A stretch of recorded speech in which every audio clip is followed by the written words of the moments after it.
आज का हमारा विषय है फेथ।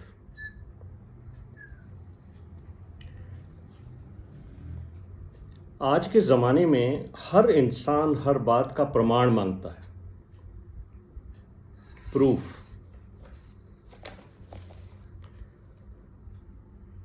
उर्दू में सबूत कहते हैं और हिंदी में साक्ष्य। एविडेंस चाहता है आज का इंसान।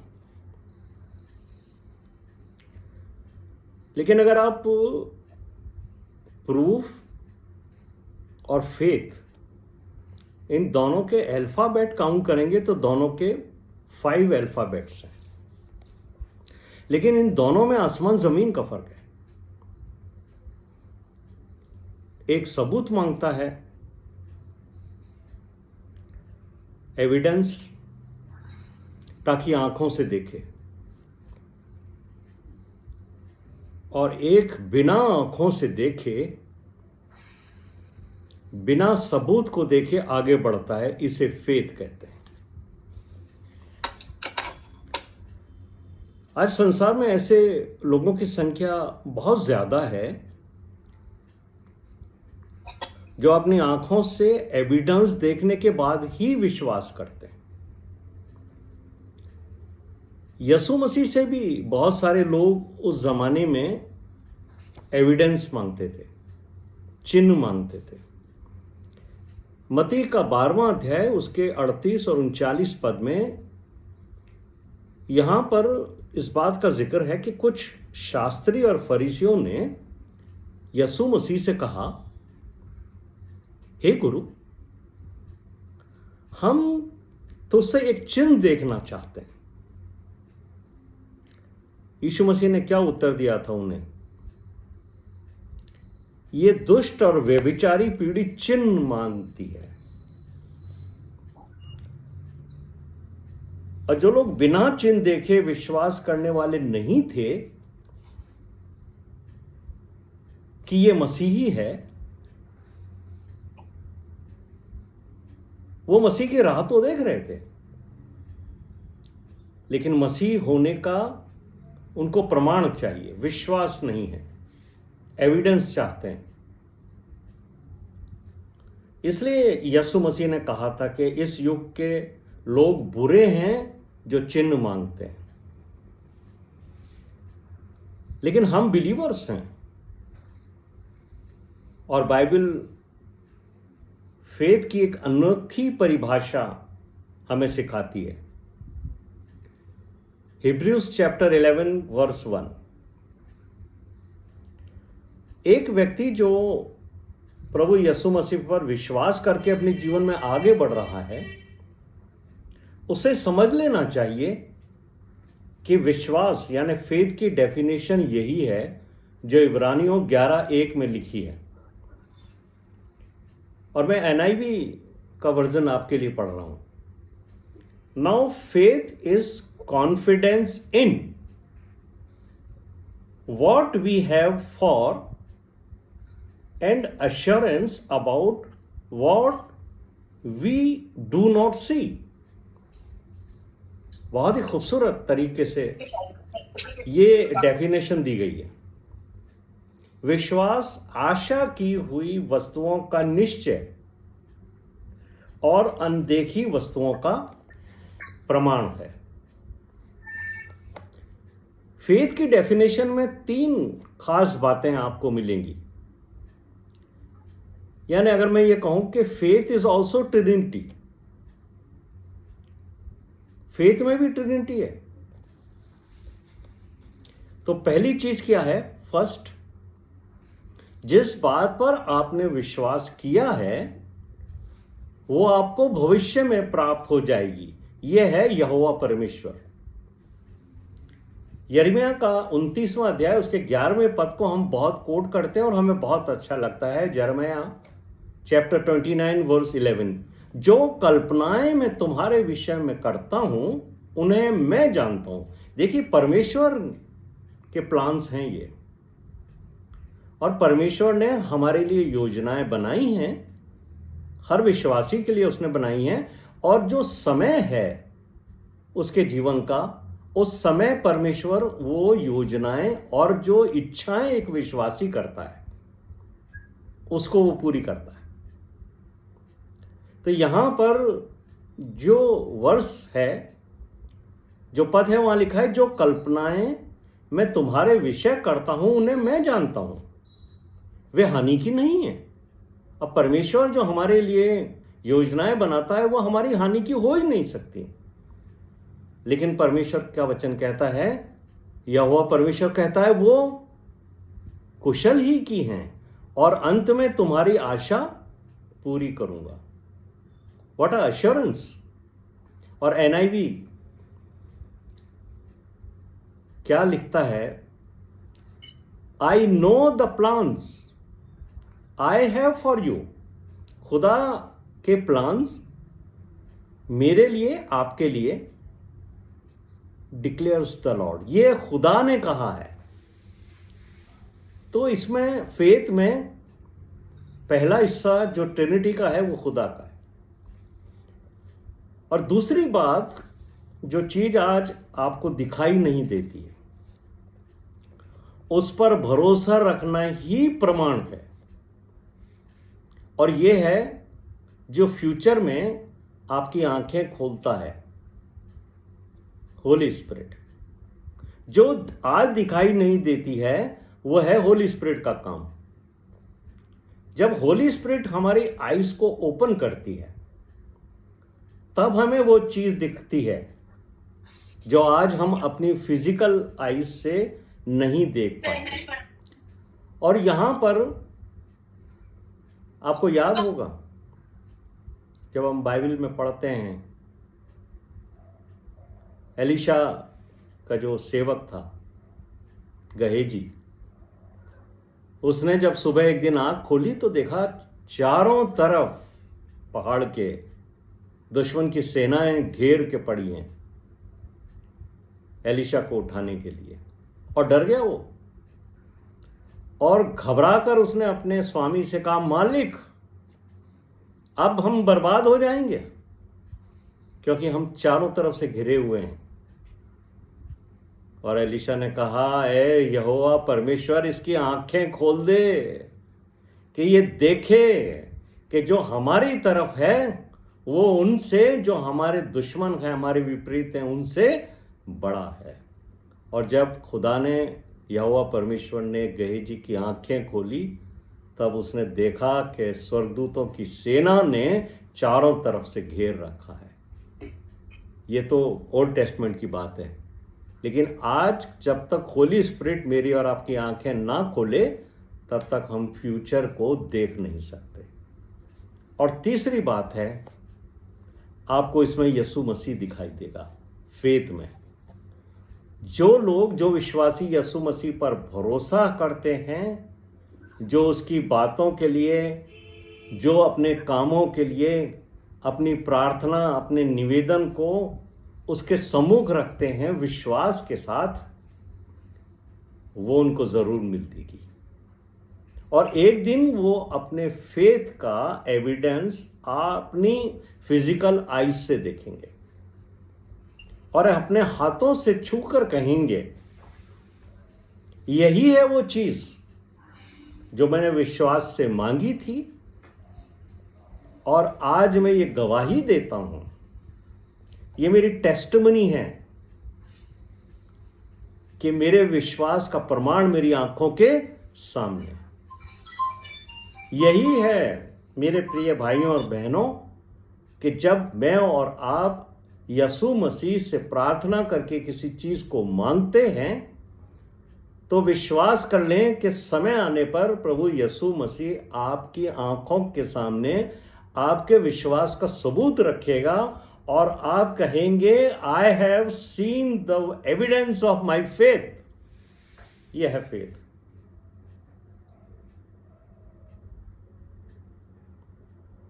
इसलिए इब्रानियों का 10वां अध्याय उसके 38वें पद के पहले हिस्से में लिखा है, my righteous one will live by faith. क्या खूबसूरत बात लिखी है। खुदा क्या कहता है, मेरा धर्मी जन, मेरा शब्द का इस्तेमाल किया गया है। मेरा धर्मी जन ये जो वर्ड है ना मेरा, ये एक बिलीवर के लिए है, उस बिलीवर के लिए जो कहता है मैं विश्वासी हूं क्योंकि मैं विश्वास रखता हूं, मेरा धर्मी जन विश्वास से जीवित रहेगा। बाइबल में बहुत सारे ऐसे लोग हैं जिनका फेथ हमें एनकरेज करता है। और देखिए, सबसे पहला जो बाइबल के अंदर फेथ का पिलर है वो है नूह। Genesis chapter 6 verse 22। नूह ने परमेश्वर की आज्ञा के अनुसार किया। उसने एक जहाज बनाया और ऐसे समय में बनाया जब तक ना तो बारिश हुई थी, क्योंकि बाइबल के अनुसार जो फर्स्ट रेनफॉल हुआ है वो ड्यूरिंग द ग्रेट फ्लड के समय हुआ। उसके पहले बाइबल ये बताती है कि कोहरा जो है वो आसमान से टपकता था और भूमि सिजती थी, सींचने की वजह से वहां पर पैदावार होती थी। और समुद्र था, लेकिन जहां नूह रहता था वहां आसपास न तो कोई नदी थी और ना ही कोई समुद्र था। इसलिए जब नूह ने जहाज बनाना शुरू किया होगा तब निश्चित तौर से लोगों ने उसका ठट्टा उड़ाया होगा, उसका मजाक उड़ाया होगा। यहां तक कि उसके बेटों को भी लोग कहते होंगे कि तुम्हारा जो पिता है वो बुढ़ापे में उसका दिमाग खराब हो गया। लेकिन ये परिवार जो नूह का परिवार है, उसके बेटों ने अपने पिता के विश्वास के अनुसार काम किया। उसने परमेश्वर की अद्भुत बात के ऊपर विश्वास किया कि परमेश्वर फ्लड लाएगा। लेकिन उसने क्या कहा था नूह से, मैं तेरे परिवार को बचाऊंगा। और नूह ने विश्वास से जहाज बनाया और अपने परिवार की जान बचा ली। यह है फेथ। इब्रानियों का 11वां अध्याय उसके 6 पद में इसलिए खास तौर से इस बात के लिए एम्फेसिस किया गया है कि विश्वास बिना उससे प्रसन्न करना अनहोना है। आप कितनी भी बात कर लीजिए, आप कितने भी वर्शिप्स में जाकर प्रेज कर लीजिए, कितने भी प्रेयर्स कर लीजिए, लेकिन आप उसको प्रसन्न करेंगे तो एक ही जगह है जिसके द्वारा आप उसे प्रसन्न कर सकते हैं, और वो है आपका विश्वास। विश्वास बिना आप परमेश्वर को प्रसन्न नहीं कर सकते। और उसके बाद एक विश्वास का चैंपियन है और उसका नाम है अब्राहम। जेनेसिस चैप्टर 12 वर्स 1 और 2। यहोवा ने अब्राहम से क्या कहा था? अपने देश, अपने कुटुंबियों और अपने पिता के घर को छोड़कर उस देश में चला जा जो मैं तुझे दिखाऊंगा, और मैं तुझसे एक बड़ी जाति बनाऊंगा। खुदा ने अब्राहम को यह नहीं बताया कि किस देश में तुझे जाना है। अब यह भी पता नहीं है कि कहां जाना है, लेकिन सबको छोड़कर जाना है। और यही खूबसूरत बात है कि अब्राहम ने अपने परमेश्वर, अपने खुदा यहोवा की आवाज के अनुसार अपनी जिंदगी को मोड़ दिया। उसने न अपने कुटुंबियों को देखा, न अपने परिवार को देखा, न अपने देश को देखा, लेकिन निकल पड़ा उस आवाज के पीछे जो सुनाई तो देती थी लेकिन दिखाई नहीं देती थी। वो है फेथ। और क्या कहा था खुदा ने उसको? कि मैं तुझसे एक बड़ी जाति बनाऊंगा। उस समय जब अब्राहम इस आवाज को सुनकर निकला वो 75 वर्ष का था, और 100 वर्ष हो गए, 25 साल हो गए उसकी जिंदगी के, और उसने अपनी औलाद का मुंह नहीं देखा। लेकिन जब परमेश्वर ने उसको बेटा दिया इसहाक, तो क्या खुशी हुई होगी उस घर के अंदर, उसका तो मैं बयान ही नहीं कर सकता।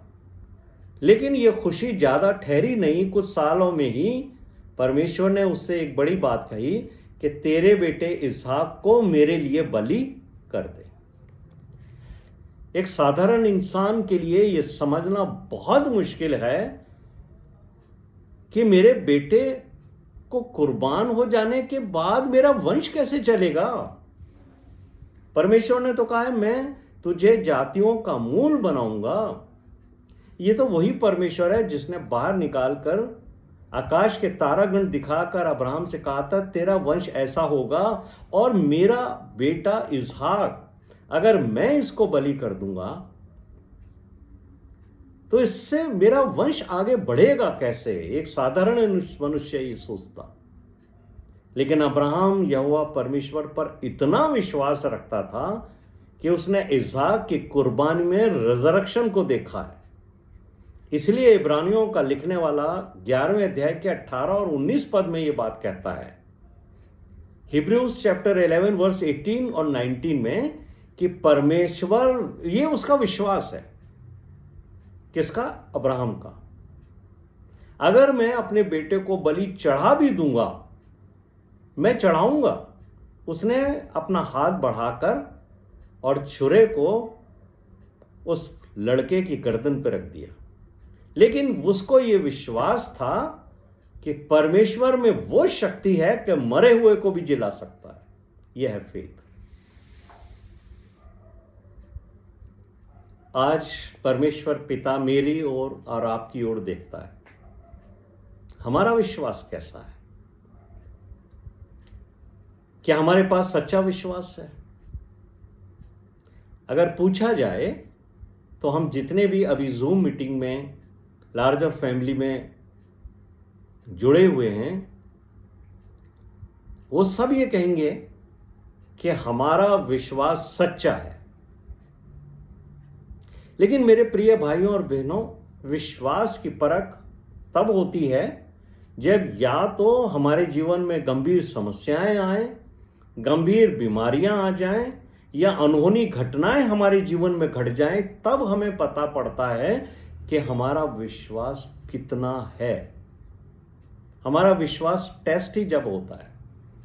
और परमेश्वर ने अनुमति दी है शैतान को कि वो हमारे ऊपर इतनी समस्याएं लाए, परेशानियां लाएं, और संसार जो है वो हमसे इस तरीके की बातें कहे जिससे हमारा विश्वास कमजोर हो जाए। और जब आपके जीवन में समस्याएं, परेशानियां आती हैं, तो आप देखें कि चारों तरफ एक ऐसा माहौल क्रिएट होता है जो आपको यह बताता है कि अब कुछ भी उम्मीद आपके जीवन में नहीं, देयर इज नो होप। जैसे हम जोब का जीवन देखते हैं, अय्यूब का, कि जब उसके ऊपर समस्याएं आई तो एक के बाद एक व्यक्ति ने जो उसको इंफॉर्मेशंस लाके दिए, वो उसके मॉरल को डाउन करने के लिए थी।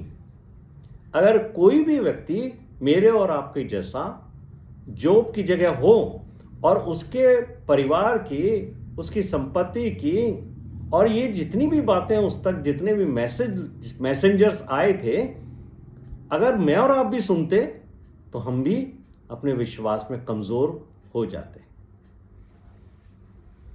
लेकिन ये जो परमेश्वर पर विश्वास करके आगे बढ़ने वाले लोग हैं, वो शैतान की या मनुष्यों की इन बातों से कभी प्रभावित नहीं होते। कई बार शैतान जो है वो हमारे ब्रेन पर अटैक करके हमारे अंदर नेगेटिविटी को डेवलप करता है, और हम इस नेगेटिविटी की बातों को सोचने लगते हैं।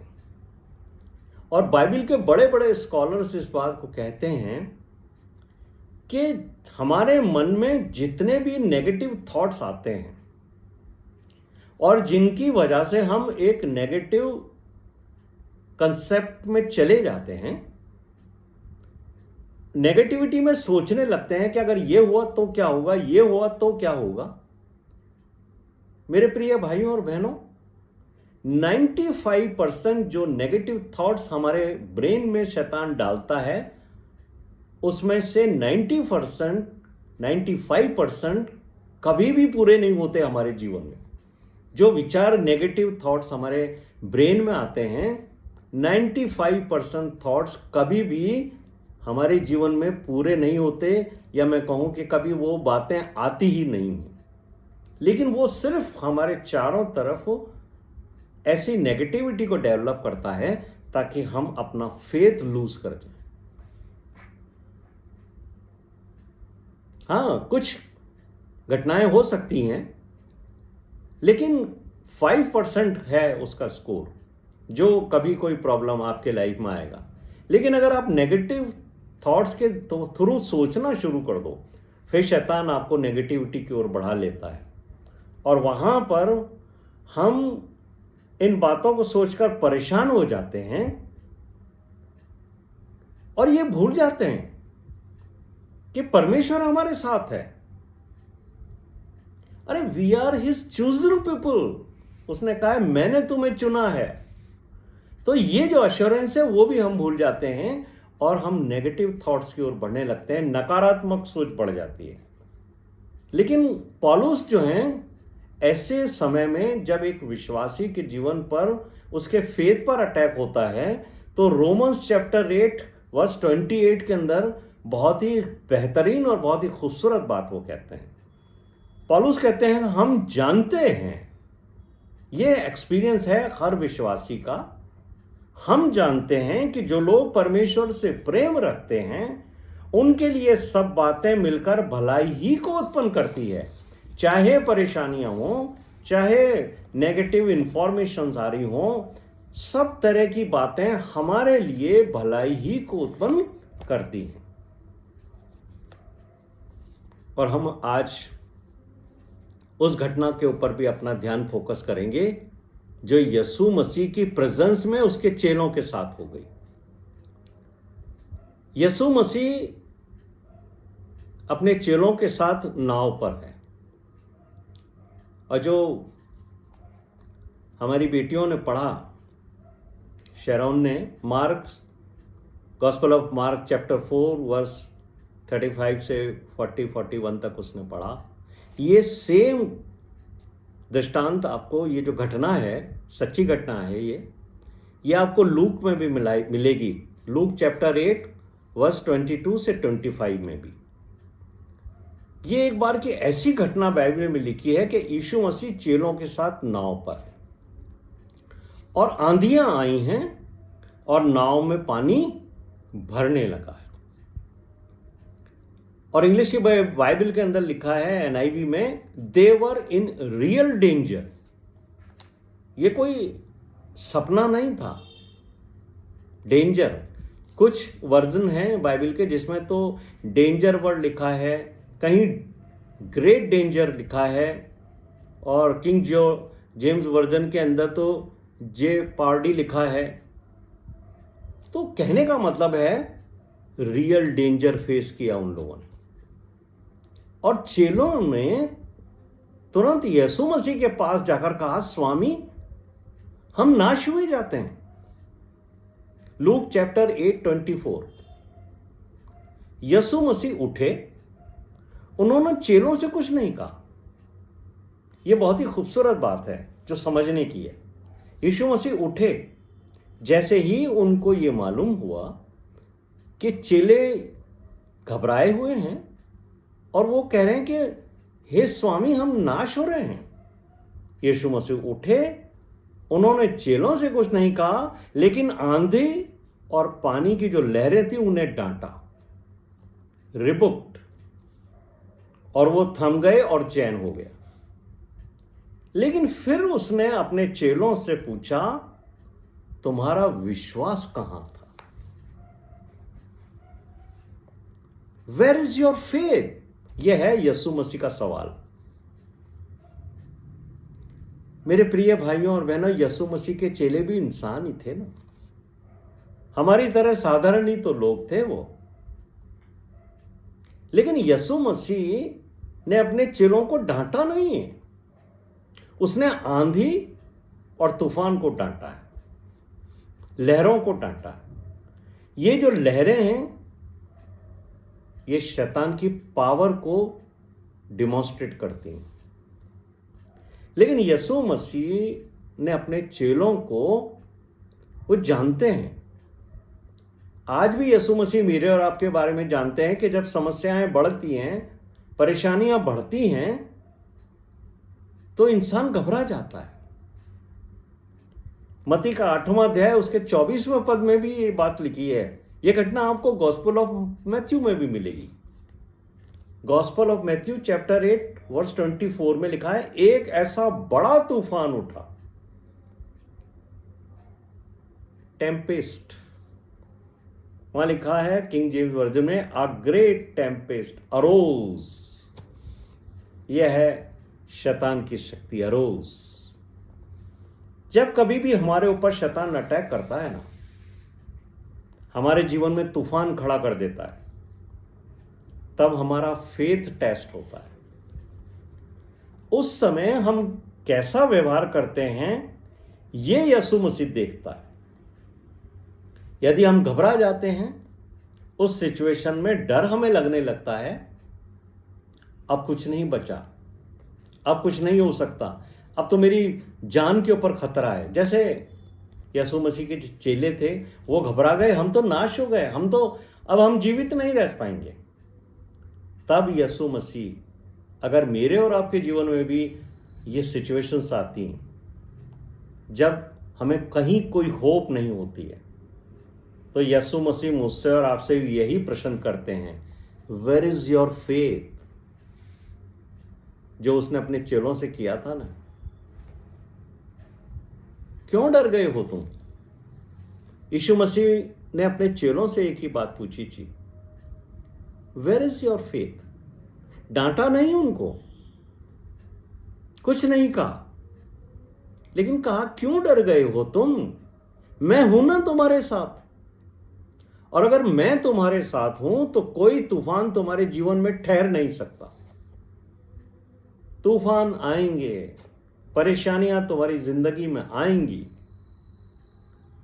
यीशु मसीह मुझसे और आपसे यही कहते हैं, भले ही तुम्हारे जीवन में कैसी भी विकट परिस्थितियां आ जाएं, ये हमेशा याद रखना, मैं तुम्हारे साथ हूं। और हमारा प्रभु यीशु मसीह हमारे साथ है। बस ये विश्वास हमें सब समस्याओं से बाहर निकाल देगा मेरे प्रिय भाइयों और बहनों, क्योंकि समस्याओं को संसार का कोई इंसान हमसे दूर नहीं कर सकता, ना हम अपनी समस्याओं को दूर कर सकते हैं। पर एक है जो हमसे बहुत प्यार करता है, जिस पर हमारा भरोसा भी है, वो है यीशु मसीह। वो हमारी सब समस्याओं को दूर करेगा। कई बार हमारा विश्वास कमजोर पड़ जाता है, चेलों का भी विश्वास कमजोर पड़ा। चेलों के जीवन में भी हम कुछ बातें सीखते हैं। विश्वास कमजोर पड़ गया, उन्होंने यीशु मसीह को कहा हम नाश हो रहे हैं, लेकिन फिर भी यहां भी हम एक बात सीखते हैं चेलों से, हर परेशानी में यीशु मसीह के पास भागकर जाना है। जैसे चेले भागकर गए, यीशु मसीह को जगाया, हे प्रभु हम नाश हुए जाते हैं। मुझे और आपको भी अपनी हर परेशानी में किसी के पास नहीं जाना, लेकिन यीशु मसीह के पास भागकर जाना है। जैसे चेले गए थे, हमें भी हर प्रॉब्लम के लिए उसके पास जाना है, वो हमारी प्रॉब्लम दूर कर देगा। इसलिए हम सब जितने भी लोग इस वचन को सुन रहे हैं, उनको चेलों से बहुत सीखने को मिलता है। और चेलों ने मुझे और आपको एक प्रेयर करना और सिखाया है। जो विनती प्रभु यीशु मसीह ने से उन चेलों ने की थी, वो मुझे और आपको प्रत्येक दिन करनी है, क्योंकि हम इंसान हैं और समस्याएं परेशानियां जब हमें घेर लेती हैं तो हमारा विश्वास कई बार कमज़ोर हो जाता है। इसीलिए gospel of Luke chapter 17 verse 5 के अंदर जो बात चेलों ने कही थी वो मेरी और आपकी प्रार्थना होनी चाहिए। लूक का 17:5 में अपोस्टल्स ने क्या कहा? The apostles said to the Lord, क्या कहा उन्होंने? Lord increase our faith. यह है वो दुआ जो हर इंसान को करनी चाहिए। हे प्रभु हमारा विश्वास बढ़ा। हम कमजोर हैं, हम इंसान हैं, हम समस्याओं में घबरा जाते हैं, लेकिन चेलों ने कहा वो समस्याएं जो हम कभी अपने जीवन से दूर नहीं कर सकते, भागकर जाकर प्रभु यीशु मसीह से कहो जिसने मुझे और आपको बुलाया है, फिर उसने हमें चुना है और मुझे और आपको अपनी दुल्हन का हिस्सा बनाया। उससे प्रत्येक दिन कहो, हे प्रभु हमारे विश्वास को बढ़ा। प्रभु इस वचन के ऊपर आशीष दे। आमीन। आइए हम प्रार्थना करें। आमीन। हमारे जीवित महान और अत्यंत दयालु